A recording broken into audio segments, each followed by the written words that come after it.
আসসালামু আলাইকুম প্রিয় শিক্ষার্থীরা, আশা করি সবাই ভালো আছেন। আমি নার্গিস আক্তার, বনশ্রী ন্যাশনাল আইডিয়াল স্কুলের অ্যাসিস্ট্যান্ট টিচার, বাংলাদেশ ও বিশ্ব পরিচয়। আজকে আমরা আলোচনা করব ষষ্ঠ শ্রেণীর অধ্যায় 7। আসেন এখন আমরা বোর্ডে যাব। আজকের শ্রেণী হচ্ছে ষষ্ঠ শ্রেণী, বিষয় বাংলাদেশ ও বিশ্ব পরিচয়। শিক্ষক নার্গিস আক্তার। আমার ফোন নাম্বার দেওয়া আছে, এপিআইডি দেওয়া আছে। ক্লাস নং হচ্ছে 18। আজকে কোনো এক্সাম্পল থাকছে না। আচ্ছা, এরপরে দেখেন আজকে পাঠের বিষয়বস্তু। পাঠের বিষয়বস্তু হচ্ছে অধ্যায় 7, পাঠ 1 এবং 2, পর্ব 1, পৃষ্ঠা হচ্ছে 55 থেকে 58 পৃষ্ঠা। 55 থেকে 58 পৃষ্ঠার গুরুত্বপূর্ণ বিষয়গুলো আমরা আজকে আলোচনা করব। আচ্ছা, মূল যে বিষয়গুলো আমরা আলোচনা করব এই অধ্যায়ে, এই গুরুত্বপূর্ণ বিষয়গুলো আমরা আজকে আলোচনা করব। প্রথমেই দেখি অর্থনৈতিক জীবনধারা, তারপরে আমরা দেখব বাংলাদেশের গ্রামীণ অর্থনীতি। গ্রামীণ অর্থনীতিটা কি প্রকৃতি বা কেমন এটা দেখব। এরপরে হচ্ছে গ্রামীণ অর্থনীতির গুরুত্ব। এই গ্রামীণ অর্থনীতি আমাদের দেশের অর্থনীতিকে কিভাবে সচল রেখেছে এবং কতটুকু গুরুত্বপূর্ণ অবদান রেখেছে সেটা দেখব। এরপরে দেখব বাংলাদেশের শহুরে অর্থনীতি। বাংলাদেশের শহরে কি কি অর্থনৈতিক ব্যবস্থাগুলো আছে, আমরা কিভাবে অর্থনীতির সাথে জড়িত গ্রামের শহরের মানুষগুলো সেটা দেখব শহরে অর্থনীতিতে। এরপর দেখব শহরে অর্থনীতির গুরুত্ব, মানে একটা দেশকে সচল রাখার ক্ষেত্রে অর্থনীতি, এই শহুরে অর্থনীতির কতটুকু অবদান রয়েছে, কতটুকু ভূমিকা পালন করছে, সমস্ত কিছু আমরা দেখব শহুরে অর্থনীতির ক্ষেত্রে। এখানে আমরা শুধু শহুরে অর্থনীতিটাই আলোচনা করব। আসেন এখন আমরা পাঠ্য বইয়ে চলে যাই। পাঠ্য বইয়ে সপ্তম অধ্যায় পৃষ্ঠা হচ্ছে 55 থেকে 58 পৃষ্ঠা পর্যন্ত আজকে আমরা পড়ব। সপ্তম অধ্যায়, এটা বাংলাদেশের অর্থনীতি, খুবই গুরুত্বপূর্ণ। আমরা পাঠ্য বইটা এমন ভাবে পড়ব, আপনাদের ক্লাস 6 থেকে শুরু হবে সৃজনশীল প্রশ্ন। এই সৃজনশীল প্রশ্নের ক্ষেত্রে সবচেয়ে গুরুত্বপূর্ণ হচ্ছে এই সৃজনশীল প্রশ্নগুলো পাঠ্য বইয়ের ভিতর থেকে ছোট ছোট প্রশ্ন করে করা হয়। এখানে কিছু উদ্দীপক থাকে। উদ্দীপকগুলো এমন ভাবে থাকে যেটা আপনি পাঠ্য বই ভালোভাবে যদি না পড়েন, পাঠ্য বইয়ের উপরে যদি আপনার ভালো ধারণা না থাকে, আপনি উত্তর করতে পারবেন না। কারণ বিভিন্ন উদ্দীপক দিয়ে, বিভিন্ন ডায়াগ্রাম দিয়ে, বিভিন্ন চিত্র দিয়ে ঘটনা প্রবাহ 1, 2 এভাবে করে একটা সৃজনশীল তৈরি করা হবে, যেটা কিনা আপনার পাঠ্য বইয়ের একটা গুরুত্বপূর্ণ টপিকটাকে নির্দেশ করে। এখন আপনি যদি পাঠ্য বইয়ের ওই গুরুত্বপূর্ণ টপিকটা না পড়ে থাকেন, আপনার পক্ষে উত্তর করা কখনোই সম্ভব হবে না। কারণ উদ্দীপকটা পাঠ্য বইয়ের বাইরে থেকে দেওয়া হয়, একটা নাম বা যে কোনো একটা ঘটনা পরিস্থিতি তৈরি করা হয়, যেটা পড়ে আপনাকে বুঝতে হবে যে পাঠ্য বইয়ের এই অংশটা আমাকে আলোচনা করতে বলা হয়েছে, এবং উদ্দীপক থেকে সাজিয়ে গুছিয়ে লিখতে হয়। সৃজনশীলতা মানে হচ্ছে পাঠ্য বইয়ের উপরে ধারণা নিয়ে, পাঠ্য বইয়ের উপরে স্বচ্ছ ধারণা নিয়ে আপনি সৃজনশীল প্রশ্নটা ওই ঘটনা প্রবাহের মাধ্যমে উত্তর করবেন, আপনার নিজের মতো করে উত্তর করবেন। সেটা এমন না যে গাইড বই হতে হবে বা অন্য কেউ কোনো টিচার বলে দিয়েছে এমন হতে হবে, তা না। পাঠ্য বইয়ের আলোকে উত্তর করতে হবে।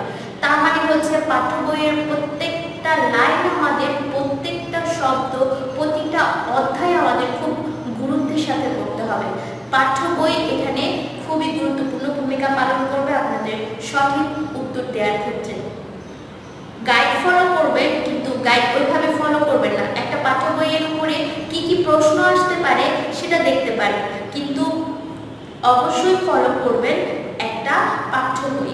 পাঠ্য বই থেকে কি কি প্রশ্ন আসে, কিভাবে উত্তর লিখতে হবে বা কিভাবে প্রশ্ন হতে পারে সেটা হয়তো গাইডে দেখতে পারেন, কিন্তু গাইডের উত্তরগুলো অনেক সময় ভুল থাকে। আপনারা কেউ গাইড বই ফলো না করে পাঠ্য বই খুব ভালোভাবে পড়বেন। আসেন আমরা শুরু করছি অধ্যায় 7, বাংলাদেশের অর্থনীতি। পৃষ্ঠা নাম হচ্ছে 55। বাংলাদেশের অর্থনীতি মূলত কৃষি নির্ভর। কৃষির পাশাপাশি শিল্প ও ব্যবসা বাণিজ্য প্রসার লাভ করেছে। মানে আমাদের কৃষির পাশাপাশি যত ধরনের ফ্যাক্টরি, যত ধরনের মিল কারখানা, এগুলো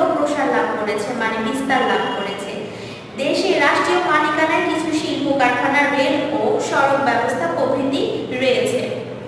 বর্তমানে বাংলাদেশে আমাদের দেশে গার্মেন্টস শিল্প বিকাশ লাভ করেছে। অর্থনীতির ক্ষেত্রে খুবই গুরুত্বপূর্ণ ভূমিকা পালন করছে বর্তমানে গার্মেন্টস, যা অর্থনীতিতে বিরাট ভূমিকা রাখছে।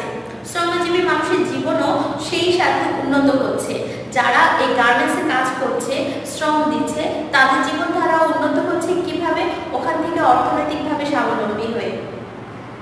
অর্থনৈতিক উন্নতি ছাড়া কোনো দেশ ও জাতি টিকে থাকতে পারে না। 1971 সালে দেশ স্বাধীন হওয়ার পর আমাদের কৃষি, শিল্প, ব্যবসা বাণিজ্য দ্রুত উন্নতি লাভ করতে শুরু করে। এ ধারা আরো বেগবান করা সম্ভব। তা করা হলে দেশ থেকে বেকারত্ব, দারিদ্র দূর হবে, দেশের জনগণও উন্নত জীবনযাপন করতে পারবে। এই অধ্যায়ের পাঠগুলোতে আমরা সেই বিষয়ে জানতে পারবো। কি কি বিষয় জানতে পারবো? এই অধ্যায়ের পাঠ শেষে আমরা বাংলাদেশের জনগণের অর্থনৈতিক জীবনধারা বর্ণনা করতে পারবো। বাংলাদেশের মানুষ কিভাবে কোন কোন অর্থনীতি অবলম্বন করে, কিভাবে অর্থনৈতিকভাবে সম্পৃক্ত সেটা দেখব। গ্রাম ও শহরে অর্থনৈতিক কাজ বর্ণনা করতে পারবো। গ্রামে কি ধরনের কাজ করে এবং শহরের মানুষ কি ধরনের কাজ করে সেটা বর্ণনা করতে পারবো। শহর ও গ্রামের অর্থনীতির তুলনা করতে পারবো, মানে শহরের অর্থনীতির কিরকম পার্থক্য এবং গ্রামীণ অর্থনীতির কিরকম পার্থক্য সেটা বলতে পারবো। বাংলাদেশের অর্থনীতির প্রধান খাতের বর্ণনা করতে পারবো। বাংলাদেশের অর্থনীতির কিছু গুরুত্বপূর্ণ খাত আছে, যে প্রধান খাতগুলো দেশটাকে টিকিয়ে রাখছে, সেগুলো আমরা বর্ণনা করতে পারবো। বাংলাদেশের অর্থনৈতিক উন্নয়নের গুরুত্ব উপলব্ধি করতে পারবো। অর্থনৈতিক উন্নয়ন কতটা গুরুত্বপূর্ণ, কারণ দেশের অর্থনীতি যতটা সচল থাকবে দেশ ততটা উন্নত হবে। এই জিনিসটা আমরা বুঝতে পারবো, মানে উপলব্ধি করতে পারবো। বাংলাদেশের অর্থনৈতিক উন্নয়নের সম্ভাবনা ব্যাখ্যা করতে পারবো। বাংলাদেশের অর্থনৈতিক উন্নয়নে কি কি সম্ভাবনা আছে, কি কি ক্ষেত্রে আমাদের আরো বেশি গুরুত্ব দেওয়া উচিত, সরকার এবং জনগণ কোন কোন খাতগুলোকে আরো বেশি গুরুত্ব দিলে দেশের অর্থনীতি আরো বেশি বাড়বে এবং দেশের অর্থনীতি চাঙ্গা হবে, সচল হবে, আরো বেশি উন্নত করবে, সেই খাতগুলো আমরা দেখব। আচ্ছা, বাংলাদেশের জনসংখ্যা কিভাবে সম্পদ হতে পারে তা ব্যাখ্যা করতে পারবো। আমাদের দেশের প্রধান সমস্যা কি বলেন তো? জনসংখ্যা। বাংলাদেশের প্রধান সমস্যা জনসংখ্যা। এই জনসংখ্যার সমস্যাটাকে সম্পদ করতে পারবো কিভাবে? সমস্যা কিভাবে সম্পদ হয়ে যাবে? আমাদের দেশের জনগণ, প্রতিটা মানুষ যদি স্বাবলম্বী হয়ে যায়, দেশে সারা পৃথিবীতে আমরা সর্বোচ্চ মানের অর্থনৈতিক শক্তিশালী দেশ হতে পারবো, কারণ জনসংখ্যা অনেক অনেক বেশি, যেখানে ইউরোপ বা অন্যান্য দেশে এত জনসংখ্যা নাই। তো আমাদের প্রধান যে সমস্যা, সেই সমস্যা মানে জনসংখ্যাকে আমরা কিভাবে সম্পদে পরিণত করতে পারবো সেটা দেখব। বাংলাদেশের অর্থনৈতিক কার্যাবলী সম্পর্কে সচেতন হব এবং নিজেকে দক্ষ সম্পদে পরিণত করতে উদ্বুদ্ধ হব। বাংলাদেশের অর্থনৈতিক কার্যাবলী কি কি আছে সেগুলো সম্পর্কে জানতে পারবো এবং নিজেকে দক্ষ সম্পদে ওই কার্যাবলীগুলো সম্পাদন করার জন্য নিজের কি কি দক্ষতা প্রয়োজন সেটাও জানবো। এখন পার্ট 1 শুরু করছি। অর্থনৈতিক জীবনধারা, পার্ট 1, পৃষ্ঠা নাম্বার 55, পৃষ্ঠা নাম্বার 55, পার্ট 1 এবং 2, অর্থনৈতিক জীবনধারা। কোনো সমাজ বা জনগোষ্ঠী সাধারণত যে ধরনের অর্থনৈতিক কাজ করে জীবন ধারণ করে তাকে ওই সমাজ বা জনগোষ্ঠীর অর্থনৈতিক জীবনধারা বলে। অর্থনৈতিক জীবনধারা কাকে বলে এখানেই সংজ্ঞা দেওয়া আছে। এগুলো জ্ঞানমূলক প্রশ্ন আকারেও আসতে পারে। বাংলাদেশের গ্রামাঞ্চলের অধিকাংশ মানুষ কৃষিজীবী। জমিতে চাষ করে তারা শস্য উৎপাদন করে, তা দিয়ে নিজেদের খাদ্যের চাহিদা মেটায়। উৎপাদিত ফসলের একটা অংশ তারা বাজারে বিক্রি করে, সেই অর্থে সংসারের অন্যান্য প্রয়োজন মেটায়। বাড়তি শস্য উৎপাদন করে তারা দেশবাসীর খাদ্যের যোগান দেয়। এভাবে তারা দেশের অর্থনৈতিক উন্নয়নে ভূমিকা রাখে। একইভাবে শহরাঞ্চলের শ্রমিক, শিল্পপতি, চাকরিজীবী ও ব্যবসায়ীদের অর্থনৈতিক জীবনধারাও শিল্প কিংবা ব্যবসা কেন্দ্রিক। এখন আমরা পড়ব বাংলাদেশের গ্রামীণ অর্থনীতি, পৃষ্ঠা নাম্বার 56। বাংলাদেশের বেশিরভাগ মানুষ গ্রামে বাস করে। গ্রামের অধিকাংশ লোক কৃষিজীবী। কৃষি তাদের জীবিকার প্রধান অবলম্বন। এমনকি যাদের নিজস্ব জমি নেই তারাও অন্যের জমিতে কাজ করে জীবিকা নির্বাহ করে। অর্থাৎ দেশের কয়েক কোটি মানুষ তাদের জীবিকার জন্য সরাসরি কৃষির উপর নির্ভরশীল। সে কারণে বাংলাদেশকে কৃষি নির্ভর দেশ বলা হয়। এখানে প্রশ্ন আসতে পারে বাংলাদেশকে কেন কৃষি নির্ভর দেশ বলা হয়, তখন এই ব্যাখ্যাটা দিতে হবে। এই জন্য আমাদের পাঠ্য বইয়ের প্রতিটা লাইন পড়তে হবে। কোন লাইন থেকে কিভাবে প্রশ্ন আসবে আমরা যেহেতু জানি না, সেই ক্ষেত্রে আমাদের পাঠ্য বইয়ের প্রত্যেকটা লাইন খুব ভালোভাবে পড়তে হবে।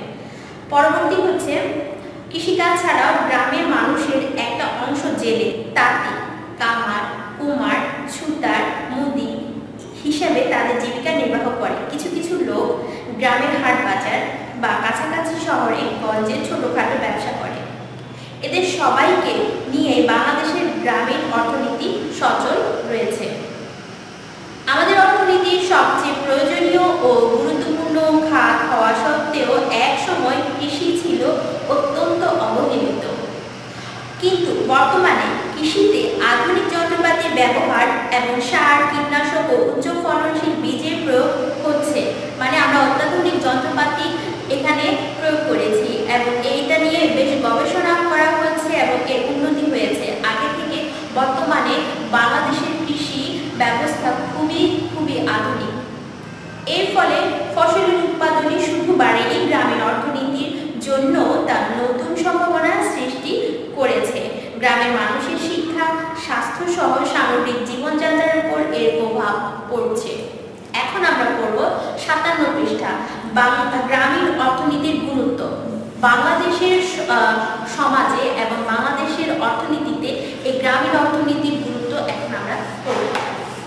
পৃষ্ঠা নাম্বার 57। আমাদের দেশের মোট খাদ্য চাহিদার বড় অংশ আসে কৃষি থেকে, আর গ্রামের মানুষই এর উৎপাদক মানে যে উৎপাদন করে তাকে বলা হয় উৎপাদক। গ্রামের মানুষই এটা উৎপাদন করে। দেশে শিল্পের কাঁচামালের অন্যতম উৎস হচ্ছে গ্রামীণ কৃষিখাত। এই যে কাঁচামালগুলো আমাদের যা যা অর্থনীতির ক্ষেত্রে যা যা শিল্প, মিল, কারখানা অনেক কিছু আছে, সেগুলোর মূল কাঁচামাল হচ্ছে এই কৃষিখাত থেকে আসছে।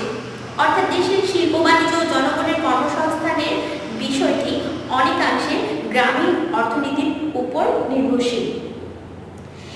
কারণ কাঁচামাল যেহেতু এই কৃষি থেকে আসছে, এই গ্রামীণ অর্থনীতি থেকে আসছে, সুতরাং শহরে যে মিল কারখানাগুলো আছে সেগুলো গ্রামীণ এই কৃষি খাতের উপর নির্ভর করছে। এভাবে গ্রামীণ অর্থনীতি এখনো আমাদের জাতীয় অর্থনীতির মূল ভিত্তি হিসেবে কাজ করছে। মানে অর্থনীতির ক্ষেত্রে মূল চালিকা শক্তি হিসেবে কাজ করছে কোনটি? গ্রামীণ অর্থনীতি। আচ্ছা, এখন আমরা পড়ব বাংলাদেশের শহরে অর্থনীতি, 57 পৃষ্ঠা। বাংলাদেশের শহরে অর্থনীতির এই প্যারার প্রথম লাইন হচ্ছে, বাংলাদেশের মোট জনসংখ্যার প্রায় 30% শহরাঞ্চলে বাস করে, বাকি অংশ কোথায়? গ্রামে বাস করে। আচ্ছা, মোট জনসংখ্যার প্রায় 30% শহরাঞ্চলে বাস করে। রাজধানী ঢাকা, বন্দর নগরী চট্টগ্রাম, শিল্প শহর নারায়ণগঞ্জ ও খুলনায় বাস করে বিপুল সংখ্যক মানুষ। এসব শহর ছাড়াও বিভিন্ন বিভাগীয় জেলা ও উপজেলা শহরে বসবাসকারী মানুষ সাধারণত অফিস আদালত ও শিল্প কারখানায় চাকরি, ব্যবসা বাণিজ্য, যানবাহন চালনা, নানা ধরনের দিন মজুরি ও বাসাবাড়িতে সহায়তাকারী হিসাবে কাজ করে জীবিকা নির্বাহ করে। শহরের জনগণের মধ্যে যারা ধনী তারা নগরীর অভিজাত এলাকায় বাস করে। মধ্যবিত্ত ও নিম্নবিত্ত মানুষও তাদের সামর্থ্য অনুযায়ী নিজস্ব বা ভাড়া বাসায় থাকে। এছাড়া বিশাল সংখ্যক মানুষ বস্তি এলাকায় বাস করে। বড় বড় শহরগুলোতে ভাসমান মানুষের সংখ্যাও কম নয়। ভাসমান যারা হচ্ছে আমরা রেল বা বিভিন্ন রাস্তায় যারা বিভিন্নভাবে ভাসমান মানুষগুলো থাকে, রাস্তার ধারে থাকে, এদেরকে আমরা ভাসমান মানুষ বলতে পারি। হ্যাঁ, এদের নিজস্ব কোনো বসতি বা নিজস্ব কোনো বাসা নেই। তারা অস্থায়ীভাবে ফুটপাত, পার্ক, রেল স্টেশন, লঞ্চ ঘাট ইত্যাদিতে রাত কাটায়। বেঁচে থাকার জন্য তাদেরকেও কোনো না কোনো জীবিকা অবলম্বন করতে হয়।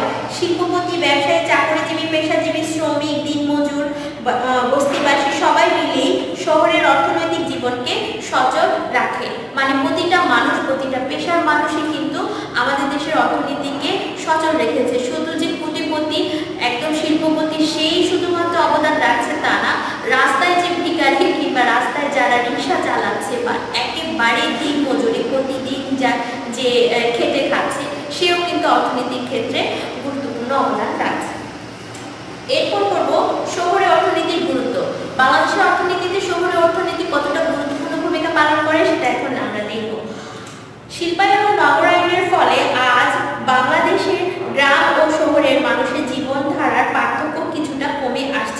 মানে গ্রামেও যেমন আমরা এখন উন্নত জীবনযাপন করি, গ্রামেও যেমন আমাদের হচ্ছে বিভিন্ন কলকারখানা রয়েছে, শহরেও কলকারখানা রয়েছে, এবং গ্রামের জীবনযাপনের মধ্যে আমরা এখন রাস্তাঘাট, ব্রিজ, কালভার্ট সবকিছু উন্নত, এমনকি বাসা বাড়ির ভিতরেও আমাদের কারেন্ট আছে, আমাদের সবকিছু আছে। আচ্ছা, বাড়ছে গ্রাম ও শহরে একে অপরের উপর নির্ভরশীলতা। গ্রামের মানুষ যেমন শহরের উপর এখন নির্ভরশীল, শহরের মানুষও গ্রামের অর্থনীতির উপর নির্ভরশীল। লেখাপড়া, কর্মসংস্থান, চিকিৎসা ইত্যাদির জন্য গ্রামের মানুষ এখন আগের তুলনায় অনেক বেশি শহরের উপর নির্ভরশীল। আচ্ছা, নগর জীবনে বিস্তার, শিল্পায়ন ও কাজের খোঁজে গ্রাম থেকে প্রতিদিন বহু লোক শহরে আসে। গ্রামের মানুষ এখন শহরের প্রতি আকৃষ্ট, কারণ শহরে মিল কারখানাগুলো আছে, এখানে কর্মসংস্থান আছে। ফলে জাতীয় অর্থনীতিতে শহরে জনগণের ভূমিকা দিন দিন আরো গুরুত্বপূর্ণ হয়ে উঠছে। মানে জাতীয় অর্থনীতিতে আমাদের দেশের যে অর্থনীতি আছে, সেই অর্থনীতিতে শহরের যে জনগণ কাজ করছে, যে মিল কারখানায় কাজ করছে, তাদের যে ভূমিকা আছে সেটা খুবই গুরুত্বপূর্ণ, এবং সেই ভূমিকাটা দিন দিন, এই গুরুত্বটা দিন দিন বাড়ছে। তো আজকে এই পর্যন্তই শিক্ষার্থীরা, আমরা আজকে পড়েছি সপ্তম অধ্যায় বাংলাদেশের অর্থনীতি পাঠ 1 এবং 2। এই অধ্যায়ে খুবই গুরুত্বপূর্ণ টপিকগুলো আজকে আমরা পড়েছি। প্রত্যেকটা লাইন খুব গুরুত্বের সাথে পড়তে হবে, কারণ সৃজনশীল প্রশ্নের মূল ধারা হলো, মূল চালিকা শক্তি হলো আপনাদের এই পাঠ্য বইয়ের উপরে যদি আপনাদের ভালো ধারণা থাকে, যে কোনোভাবে যে কোনো রকমের প্রশ্ন আসুক আপনারা উত্তর করতে পারবেন। আশা করি আমি আপনাদের বোঝাতে পেরেছি শিক্ষার্থীরা। আজকে এই পর্যন্তই, সবাই ভালো থাকবেন। আমি নার্গিস আক্তার, আল্লাহ।